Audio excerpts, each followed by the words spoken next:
Hello बच्चों, आज मैं आपको क्लास 10th की मैथ पढ़ाने जा रहा हूँ। मैं आपको आज नगीन प्रकाशन की बुक से सवाल लगाना सिखाऊंगा। इसमें प्रश्नावली 1B के सवाल मैं आज 1 पार्ट के सारे लगवाऊंगा आपको। तो इसमें लिखा है पहले सवाल में, निम्नलिखित प्रत्येक को अभाज्य संख्याओं के गुणनफल के रूप में व्यक्त कीजिए। पहला हमारा दिया है 96। तो अब मैं पहला सवाल लगाने जा रहा हूँ।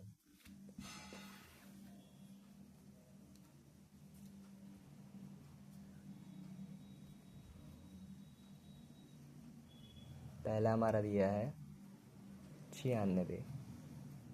तो मैंने ये 96 का गुणनखंड करना है। सबसे पहले आपने लिखा, पहले मैं 2 से काटूंगा। 2 चक्कू 8, बचा 1, 2 अठी 16, 2 दूनी 4, 2 चक्कू 8, 2 एकम 2, 2 दूनी 4, 2 छंग 12, 2 तियाँ 6, 3 एकम 3। अब आपको यहाँ पे लिखना है 96 बराबर, अब इन सबको आपको गुणे में लिखना है, ठीक है। 2 इंटू 2 टू 2 इंटू 2 कितनी बार दिया है? 5 बार। 5 इंटू 3। अब देखिए 1 2 3 4 5, 5 बार 2 दिया, यानी 2 की घात 5 हो गई। 2 की घात 5 इंटू 3। तो आपका पहला सवाल हमारा लग चुका है। अब इसके बाद हमारा दूसरा सवाल दिया है, दूसरा है 84।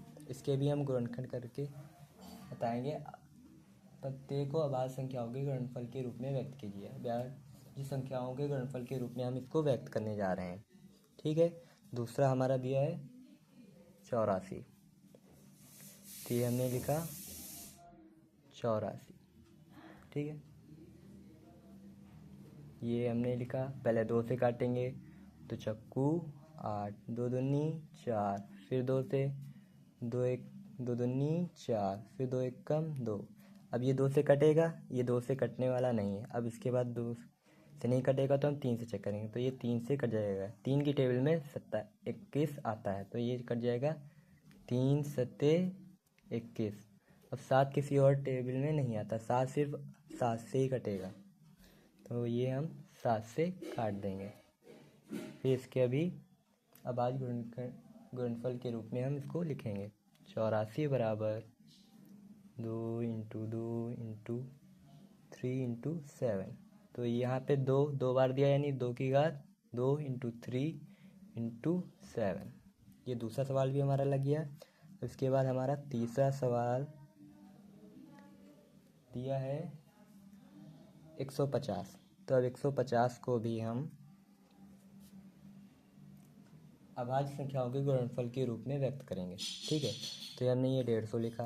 अब सबसे पहले हम इसको 2 से काटेंगे। 2 सत्ती 14, 14 हो गया, 1 बच गया, तो ये 10 हो गया, तो 2 पंजे 10। अब ये 2 से कटेगा। लास्ट में हमारा क्या है? विषम संख्या। तो विषम संख्या है, यानी कि विषम संख्या से ही ये कटेगा। तो इसके बाद 2 के बाद हम चेक करेंगे 3 से कट रहा है क्या, तो ये 3 से कट जाएगा। कैसे? 3 दूनी 6, बचा 1, 3 पच्चे 15। अब फिर ये 3 से नहीं कटेगा, ये भी अब विभाज्य संख्या से ही कटेगा। 4 से नहीं कटेगा, क्योंकि 4 एक सम संख्या है। अब ये 5 से कटेगा आपका। ये 5 पच्चे 25, 5 एकम 5। अब इसको भी अभाज्य संख्याओं के गुणनफल के रूप में व्यक्त करेंगे। तो ये हमारा लिखा है 150 बराबर 2 into 3 into 5 into 5, 2 into 3 into 5 की घात 2, क्योंकि 5 यहाँ पे 2 बार दिया है। यह अभाज्य संख्याओं के गुणनफल के रूप में हमने इसको भी तीसरे सवाल को व्यक्त कर दिया है। अब इसके बाद हमारा चौथा सवाल है 240। अब 240 के हम लोग गुणनखंड करेंगे, फिर उसको अभाज्य संख्याओं के रूप में व्यक्त करेंगे। 2 एकम 2, 2 दूनी 4 और 0 का 0। अब ये 2 छंग 12, 0 का 0। अब ये 2 तियाँ 6, 0 का 0। अब ये 2 एक कम 2, बचा 1, 2 पंजे 10। अब ये विषम संख्या है, 5 लास्ट में आ रहा है, यानी कि लास्ट की जो संख्या है वो विषम संख्या है, तो ये विषम संख्या से ही आपका कटेगा। तो अब ये 2 से चेक कर लिया, अब 3 से चेक करते तो ये 3 से आपका कट जाएगा। 3 पचे 15, 5 किसी और टेबल में नहीं आता है, सिर्फ 5 से ही कटेगा, तो ये 5 एकम 5। ये हम लिखेंगे अभाज्य संख्याओं के रूप, अभाज्य संख्याओं के गुणनफल के रूप में इसको भी हम लिखेंगे। तो ये 2 की घात 2 कितनी बार दिया है, 4 बार, तो इसको 4 बार लिख लेंगे। फिर उसके बाद 3 एक बार दिया है और 5 एक बार दिया है। तो अब देखिएगा, ध्यान से देखिएगा, इसमें आप 2 4 बार दिया, यानी कि 2 की घात 4 हो जाएगी, और 3 की घात 1 ही है, तो 1 लिखने की कोई ज़रूरत नहीं होती। इसके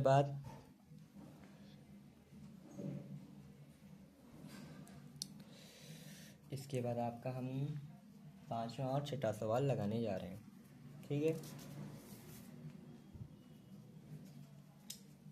हमारा 6ठा सवाल जो दिया है वो 3000, 5वां सवाल जो हमारा दिया है वो 3072 के हम गुणनखंड करेंगे, और उसके बाद अभाज्य संख्याओं के गुणनफल के रूप में इसको व्यक्त करेंगे। तो ये हमारा 5वां सवाल दिया है 3072 के हम सबसे पहले क्या करेंगे, गुणनखंड करेंगे। पहले 2 से काटेंगे, 2 से चेक करेंगे, 2 एक कम 2, बचा 1, 2 पंजे 10, 2 तियाँ 6, बचा 1, 2 छंग 12। अब देखिए, लास्ट में सम संख्या, यानी कि ये 2 से ही कट जाएगा। ये 2 सते 14, बचा 1, 13 हो गया, 2 छंग 12, बचा 1, 2 अठी 16। फिर 2 से काटेंगे, 2 तियाँ 6, 2 अठी 16, 2 चक्कू 8। फिर 2 से काटेंगे, 2 एक कम 2, 2 नवा 18, और 2 दूनी 4। फिर 2 से काटेंगे, 2 नवा 18, बचा 1, 2 छंग 12। फिर 2 से काटेंगे, 2 चक्कू 8, 2 अठी 16। फिर 2 से काटेंगे, 2 दूनी 4, 2 चक्कू 8। फिर 2 से काटेंगे, 2 एक कम 2, 2 दूनी 4। फिर 2 से काटेंगे, 2 छंग 12। फिर ये 2 से काटेंगे, 2 तियाँ 6। अब 3 आ गया, तो 2 की टेबल में 3 आता है, नहीं आता है, तो इसलिए इसको हम 3 से काटेंगे, कि 3 सिर्फ 3 की ही टेबल में आता है, तो 3 एक कम 3। अब इसको भी अभाज्य संख्याओं के गुणनफल के रूप में व्यक्त कर देंगे, ठीक है। ये हमने लिखा 3072 बराबर, अब देखते हैं 2 कितनी बार आया है, 1 2 3 4 5 6 7 8 9 10 बार, तो इसको गुणे में 10 बार लिख लेंगे। तो 3 4 5 6 7 8 9 10 इंटू 3, 1 2 3 4 5 6 7 8 9 10। अब 10 दिया, यानी कि 2 की घात कितनी हो गई, 10, तो 2 की घात 10 लिख लेंगे, गुणे में 3, 3 की घात 1, 3 एक बार दिया, यानी एक घात, तो एक घात कोई लिखने की ज़रूरत नहीं होती। अब इसके बाद हमारा 6ठा सवाल दिया है 324, ठीक है। 324 के भी हम गुणनखंड करेंगे, फिर उसके बाद अभाज्य संख्याओं के रूप में इसको व्यक्त करेंगे। 324, ठीक है। अब ये 2 से पहले काटेंगे, 2 एक कम 2, 2 छंग 12, 2 दूनी 4। फिर 2 से काटेंगे, 2 अठी 16, 2 एक कम 2। अब देखिए, लास्ट में हमारी क्या आ रही है, ये एक क्या है, एक विषम संख्या, तो विषम संख्या से ही कटती है, सम संख्या से नहीं कटेगी, यानी कि 2 2 4 8 और 2 4 6 8 10 12, इससे ये नहीं कटने वाली, ये सिर्फ कटेगी अगर, तो ये कटेगी 3 5 7 9 से, ठीक है। तो इसको हम कैसे काटेंगे, अगर ये कटेगी तो इसी में से किसी में से विषम संख्या में से कटने वाली है, ठीक है। तो इसको हम पहले 2 से चेक कर चुके हैं, तो 2 से ये नहीं कटेगी, तो अब हम इसको 3 से काटेंगे, तो ये 3 से कट जाएगी आपकी, क्योंकि ये एक विषम संख्या है, विषम संख्या से ही कटती है। इसको हम 3 से काट के देखते हैं, 3 दूनी 6, बचा 2, 3 सते 21, ठीक। अब फिर 27 लास्ट में 7 दिया तो ये भी एक विषम संख्या, तो ये भी एक विषम संख्या से ही कटने वाली है। ठीक है, तो इसको भी हम 3 से चेक करेंगे, तो 3 9 27। फिर 9 हो गया, ये भी विषम संख्या, तो ये भी 3 से कट जाएगी। 3 तिहाई 9, 3 तो 3 की टेबल में आता ही है, 3 एक कम 3। ठीक है, तो 324 बराबर 2 2 बार दिया है आपका, 3 आपका दिया है 4 बार। ठीक है, अब इसमें क्या हो गया, 2 की घात 2, क्योंकि 2 2 बार दिया है, 3 की घात 4 इसलिए कि 3